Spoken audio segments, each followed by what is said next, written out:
Hola, ¿qué tal? ¿Cómo Buenas. estás? Pasa, Bien. pasa, que estás en tu casa. ¿Cómo te encuentras hoy? Bueno, pues feliz, con unas ganas tremendas de poder enseñar nuestra historia, que estoy deseando contarla. ¿Te hace la misma ilusión estos desfiles, bueno, el desfile de mañana, que los desfiles anteriores? Muchísima. No hay ni uno solo que no me haga ilusión, jamás. Mira que ya son 30 años, que ya se dice pronto y se dice rápido, pues siempre el último me emociona prácticamente igual que el primero. ¿Y qué nos puede contar sobre la colección?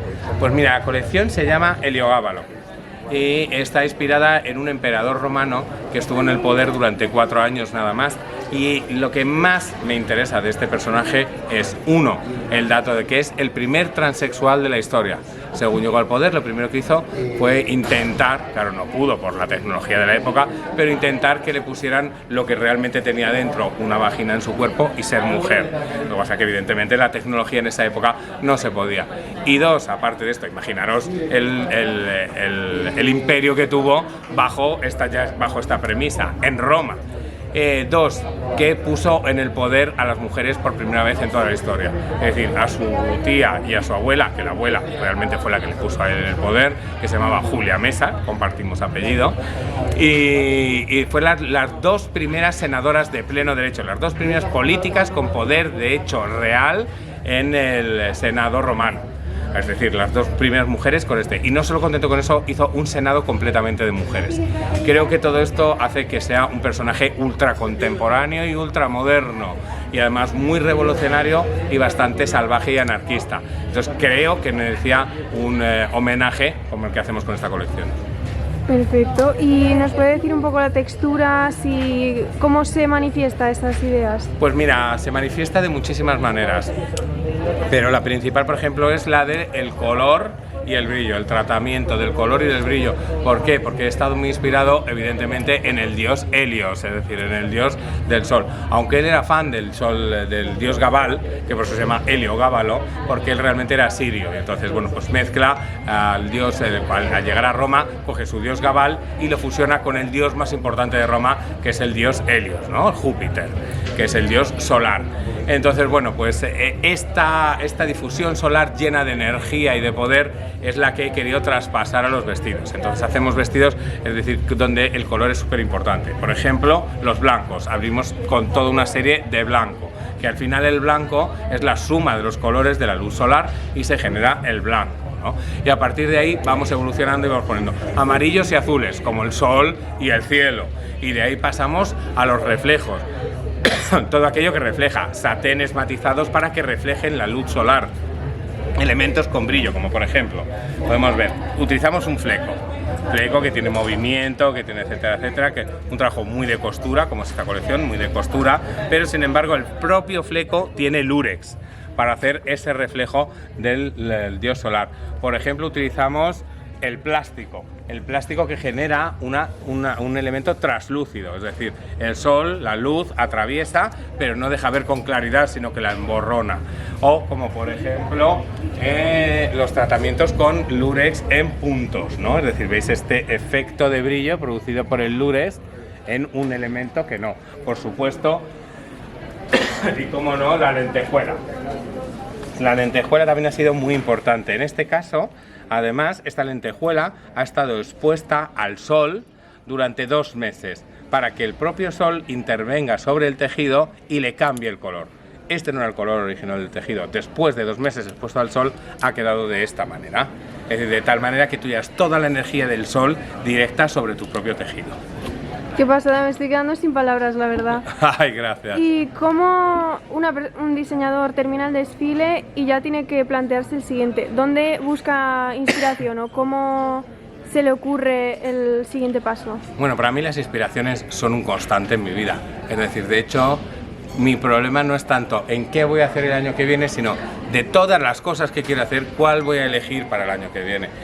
Yo no entiendo muy bien que no tengas inspiración. Yo creo que todo aquello que te gusta es motivo suficiente para poder trabajar sobre él y desarrollar una colección o una obra de arte o lo que sea.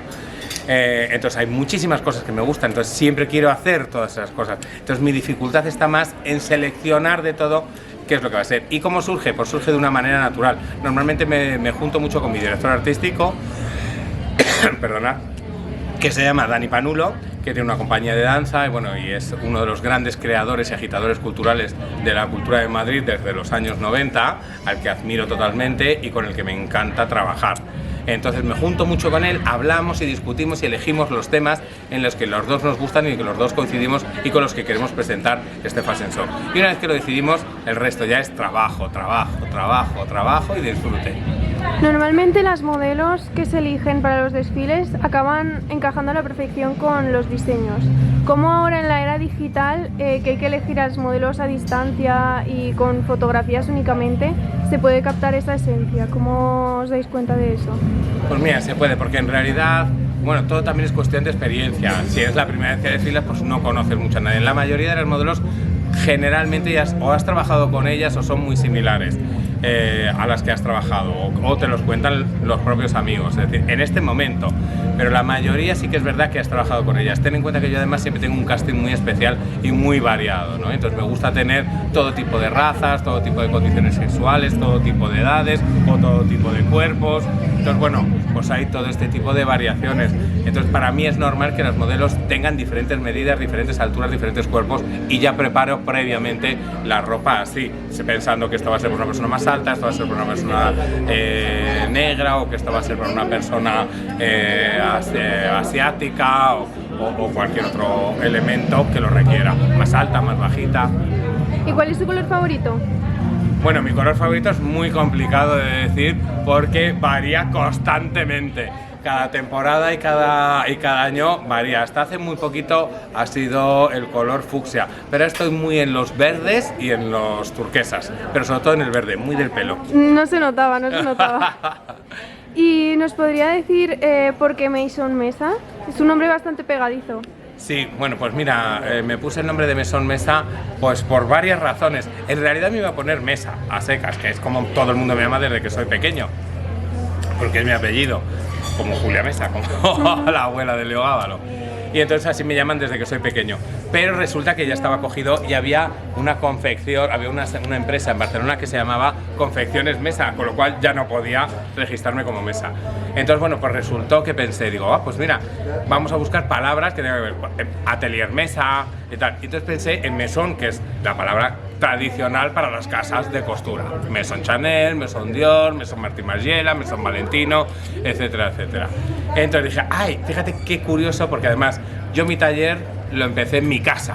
Entonces, claro, realmente tenía mucho sentido porque realmente era la casa de Mesa la que estaba trabajando y la que estaba desarrollando.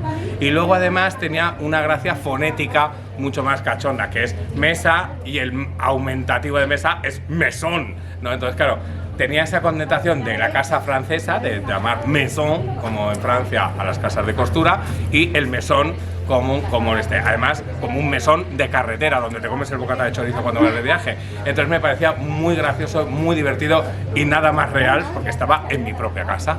Y de estos diseños que hay ahora mismo, ¿cuál es la niña de los ojos, la favorita? Uy, muy difícil, porque las niñas de tus ojos esto es como elegir a tu hijo favorito. Está muy bien, pero no vaya a ser que los demás se ofendan. Claro. Entonces es bastante complicado de elegir. Yo te diría que me gusta más la idea que la prenda propia en sí. ¿En qué sentido? Que prefiero el concepto del desfile claro, sí, a la prenda concreta. La prenda concreta me es más indiferente. Me interesa más el concepto que la prenda en sí. ¿Y qué mensaje directo quieren enviar con esta colección? Quiero mandar un mensaje directísimo y clarísimo, que es el que presenta Leo Gábalo. Libertad, libertad de cuerpo, libertad de elección, libertad de movimientos, comodidad, sentirte reina, sentirte diva, es decir, ser una persona independiente y feliz. Y la última pregunta, ¿qué es para usted la moda? ¿Cómo definiría la palabra moda? Para mí la moda no es más que comunicación. Comunicar lo que se vive en tu vida y en tu tiempo. Pues muchísimas gracias.